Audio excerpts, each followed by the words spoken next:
Seandainya apa yang dikatakan orang-orang di luar sana tentang kebebasan pers di Malaysia itu benar, sangatlah kelewatan. Ternyata berita, informasi dan kebebasan pers di negara tersebut lebih buruk dari Indonesia. Ternyata di sana arus berita dan informasi dikontrol oleh pemerintah atau kerajaan.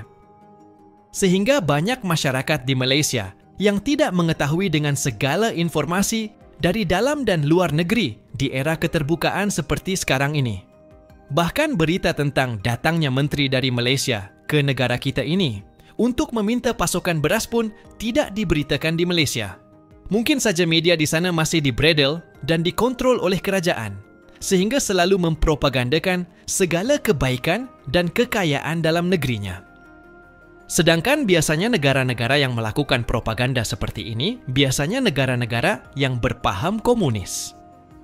Langsung saja simak informasi selengkapnya berikut ini. Ada menteri seperti mana Bang Mat, yang mana kita nampak hari ini dia tengah duk berusaha sebaik mungkin nak selesaikan masalah keterjaminan makanan di dalam negara kita.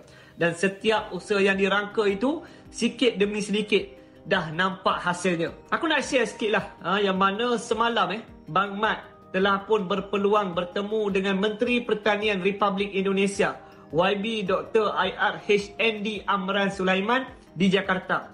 Perbincangan kami tertumpu kepada usaha memperkukuhkan kerjasama dalam bidang pertanian seperti industri padi beras, tenusu, makanan ternakan, kelapa, jagung bijian yang penting dalam keterjaminan makanan. Dan Bang Mat juga berkata Pak Amran turut berkongsi inisiatif revolusi pertanian mereka yang dipelopori oleh beliau di Indonesia, terutamanya penggunaan teknologi pintar, penanaman padi 3 kali setahun serta varieti padi unggul IPB9G.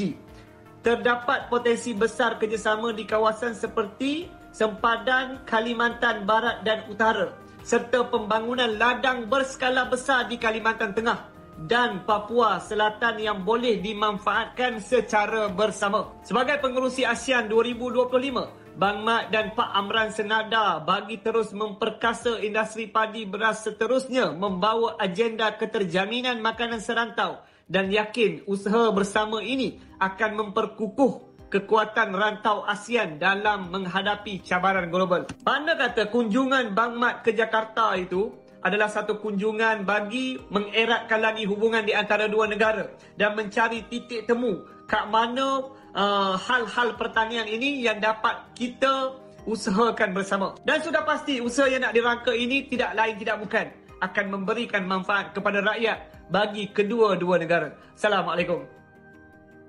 Halo, Assalamualaikum warahmatullahi taala wabarakatuh.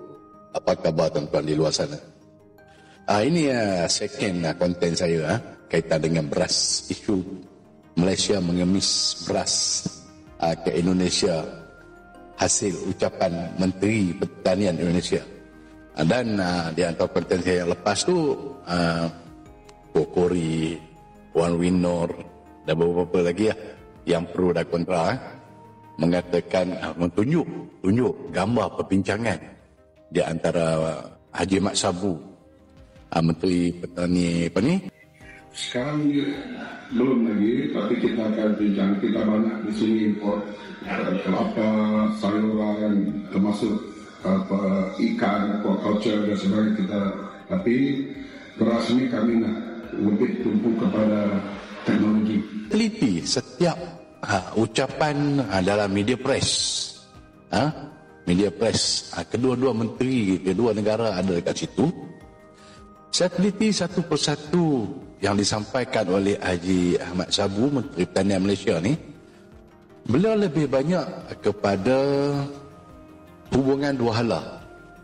Dari segi peranan beliau lah sebagai Menteri Pertanian, seperti mana kata Kokori, menghabiskan jutaan ringgit Malaysia menggunakan wang rakyat. Pergi sana takkan saja-saja pergi, mesti nak import beras. Okey, yang pertama saya nak bagi tahu Kokori, dalam media press tersebut di hadapan Menteri Pertanian Indonesia, wartawan Indonesia bertanya kepada Haji Ahmad Sabu, Menteri Pertanian Malaysia, adakah Malaysia ingin mengimport beras dari Indonesia? Apa jawab Haji Ahmad Sabu, Menteri Pertanian Malaysia? Beliau menjawab, belum lagi. Itu jawapan berhemah. Jawapan politikal, jawapan politik, jawapan dua hala. Sebab Haji Ahmad Sabu tahu Indonesia tak akan mengekspor beras, tak mampu lagi nak ekspor. Indonesia baru sampai tahap mencukupkan keperluan dalam negara mereka, negara Indonesia. Di mana statement Kokori dan Wang Winor yang mengatakan Menteri Malaysia pergi minta beras dengan Indonesia? Jawab atas pentas yang sama, dua-dua ada. Menteri Pertanian Malaysia katakan tidak. Tidak, belum lagi. Apa yang dikatakan oleh Menteri Pertanian Malaysia adalah, satu, yes, kita akan import kelapa, kekurangan kelapa, terutama pada musim perayaan. Okey. Yang kedua, kolaborasi. Itulah kolaborasi. Kalau sama-sama dalam negara kita cakap comparison. Tapi disebabkan hubungan dua negara kita kolaborasi. Kita ada MARDI, satu badan yang mengurus segala-galanya tentang pertanian. Dari teknologinya, pemasarannya, kualitinya, pengurusan semua sekali. Dan begitu juga di Indonesia. Sebab apa kata Haji Ahmad Sabu, kita punya cuaca yang sama, tanah yang hampir sama. Kenapa kita tak boleh share teknologi? Kan? Jangan nak putar belit. Saya tak salah kawan Wino dengan Kokori. Menteri sendiri pun putar belit. Bila dia bercakap sendiri dengan wartawan, dia kata Malaysia minta import beras daripada Indonesia. Sedangkan di atas pentas tu, ditanya di hadapan kedua-dua orang, Menteri Pertanian Malaysia katakan tidak. Katakan belum. Takkanlah Jepun yang krisis beras nak belajar dengan Indonesia. Kan? Kita belajar sama menghadapi perubahan cuaca dari segi La Nina-nya, fenomena El Nino, pertambahan hujan, teknologi penyediaan benih, pembajaan, teknologi penyediaan. Malaysia 10 tahun dah menggunakan drone. Bapak Prabowo baru kata kita akan menggunakan drone, bermakna kami dulu pakai. Jadi kita tak bangga kita dulu, tapi kita share. Kita share. Kan? Okey. Betapa pemikiran Kokori, Wang Wino dan yang lain-lain yang menjawab konten, saya tak kisah. Okay, memang saya bersedia untuk jawab. Kalau tidak saya tak bagi orang teach ataupun kopi. Kan? Bersikap keterbukaan sedikit. Satu lagi, kenapa Malaysia nak mengimport daripada Indonesia buat masa sekarang? Kami mempunyai satu hubungan dari segi beras, pertanian dengan negara jiran kami yang paling dekat, iaitu Thailand. Kami punya hubungan khas sekian lama dengan negara Thailand. Begitu juga Vietnam. Sekian lama kita mengimport Vietnam. Indonesia pun sama. Indonesia masih lagi mengimport beras daripada Vietnam dan Thailand pada suku pertama 2025. Tetapi tahniah Indonesia, ada penurunan import. Saya bercakap yang jelas, saya cakap jelas. Ada penurunan import. Tetapi masih belum capai tahap nak mengekspor.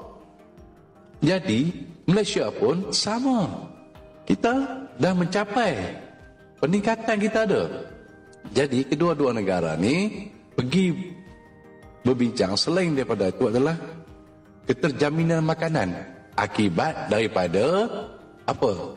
Kenaikan tarif oleh Amerika Syarikat yang memberi kesan kepada kacang soya, memberi kesan kepada minyak sawit. Kalau tarif yang tinggi adalah Indonesia berbanding dengan Malaysia. Indonesia lebih tinggi ketimbang dengan Malaysia. Jadi bila masuk ke US, minyak sawit Indonesia lebih, tarif tukar dia lebih tinggi. Jadi syarikat di Amerika akan cari yang mana? Akan cari lebih murah. Malaysia lebih murah. Korang kena fikir yang tu. Sebab tu dua orang ni berbincang banyak perkara. Yang kau bincang Malaysia nak mengemis beras. Be professional. Rakyat Indonesia. One will know. Kan? I see you like professional. But suitable dengan you punya presentation like orang kampung. Dan you punya mind, you punya daya pemikiran. Yes, tally orang kampung. Di Malaysia orang kampung profesor. Kan? Di sana I don't know. Banyak perkara. Satu lagi nasihat kepada rakyat-rakyat Indonesia. Kalau tak ada beras, mintalah. Belilah di kedai-kedai di kawasan sepadan, jangan menyeludup. Seperti mana berlaku daripada Pulau Sebatik masuk ke Nunukan dan Tarakan di bahagian utara ataupun timur Kalimantan, di bahagian Malaysia Timur kami di bahagian Tawau. Itu satu aktiviti yang tak beri faedah kepada kedua-dua buah negara. Indonesia beras cukup, cuma pengurusannya belum capai tahap untuk didisperskan kepada semua rakyat mereka 280 juta di seluruh Malaysia. Beras tak sampai sebab masalah logistik dan hubungan. Slow Indonesia. Cuma jangan mengatakan Malaysia Kelantan di hadapan reporter Jakarta, apa jawab Menteri Malaysia tentang import beras, itu jelas, clear. Tidak dan belum. Kami tak ada krisis beras, tak ada krisis beras. Kami 70% keperluan negara sentiasa cukup. 30% adalah basmati, beras wangi, berbagai jenis beras, tetapi tak ada di Indonesia. Kita mengimport beras-beras yang putih, bersih, beras yang tak patah, beras yang tak hancur daripada Vietnam, daripada India basmati, daripada Pakistan, daripada Thailand. Dari Indonesia kita ada import, dari Indonesia ada, tapi bukan beras. Kita ada import jubin, kita ada import batu bara, kita ada import ikan, kita ada import kelapa. Itu. Tapi mengemis beras makanan ruji tak ada. Betul atau tidak? Betul. Amat lucu sekali. Wabillahi taufiq wal hidayah. Assalamualaikum. Jadi berita Mat Sabu ke Indonesia ini sama sekali tidak diberitakan di sana. Karena Malaides ini, mereka ini sangat betul-betul terbiasa dengan hoax. Itu bahwa beritanya itu dibatasi. Bahkan ini ada komentar salah satunya, Nohani serba tahu, katanya berita yang tak ada di Malaysia pun mereka lebih tahu, katanya. Iya media di negeri lu itu nggak memberitakan hal-hal bodoh kayak begini, hal-hal yang memalukan negaramu, gitu. Jadi makanya kita lihatlah komedi gitu ya, bapak yang sudah tua kayak begini pun jadi mempermalukan dirinya di depan khalayak, di depan dunia gitu ya.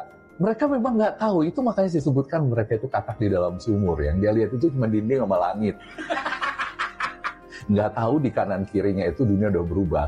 Dan dia menjadikan dirinya itu sejak saya lahir sampai sekarang belum pernah impor beras. Memang belum pernah, sekarang ini mau impor. Karena climate change tadi ya, negara-negara penghasil beras itu berubah iklimnya ini, jadi mereka nggak hasil panennya buruk. Dan dia nggak ngerti juga perubahan iklim, ngomong perubahan iklim. Perubahan iklim itu dia pikir berubah jadi ada musim salju, ada musim gugur, ada musim semi, ada musim panas. Begitulah pemahaman orang Malaides, bahkan untuk bapak setua ini terhadap climate change ya. Cuma orang Malaides ini kan otak 15 ringgit nggak nyampe ke sana ya. Nah, ini yang lebih kocak lagi, setelah komentar bapak itu tipikal Malaides ya, kayak dia tadi mengajari Menteri Pertanian. Mereka merasa lebih hebat dari kita, bahkan ya curut di bawah itu pun ngerasa lebih hebat dari Menteri Indonesia. Itu kapasitasnya. Sama kayak yang di Bali kemarin malah menasihati Prabowo, Jokowi gimana caranya untuk menangani bandara. Dan juga kita lihat ini si Butang Follow ya. Mungkin Indonesia boleh minta tunjuk ajar daripada Malaysia macam mana nak skor lawan tim besar macam Australia. Dia pengen Indonesia itu tunjuk ajar dan Malaysia itu gimana mencetak gol ke gawang tim besar. Padahal mereka tim Arab itu udah kayak hantu aja. Dan lebih kocak lagi, ini kalau kita baca komentar-komentar di video tersebut ya. Nah ini kita lihat Brolekder gitu ya, dia di Malaysia ini. Mereka ini memang gelap bahwa nggak ada diberitakan kedatangan Mat Sabu ke Indonesia. Nah dia katakan sebab apa berita krisis beras Malaysia jadi viral di Indonesia? Sebab presidennya, menteri, media-media nasionalnya juga begitu. Apalagi hampir semua orang pakat percaya buta-buta lah katanya. Jadi ya, mereka itu krisis beras, stok beras mereka itu tinggal 6 bulan, dan untuk tahun ini mereka hanya antara 40 ke 54% yang mampu dipenuhi oleh produksi beras dalam negerinya itu mereka nggak tahu karena memang ditutupi oleh medianya. Jadi mereka ini memang seperti saya katakan di video saya yang berbahasa Inggris ya, jadi seperti orang ya buka baju hujan-hujanan joget di pinggir jurang, kami kaya, kami nggak ada beras. Dia nggak tahu tuh tanah di bawah itu udah longsor. Itulah informasi yang dapat kami sampaikan untuk Anda. Semoga bermanfaat dan menghibur. Terima kasih.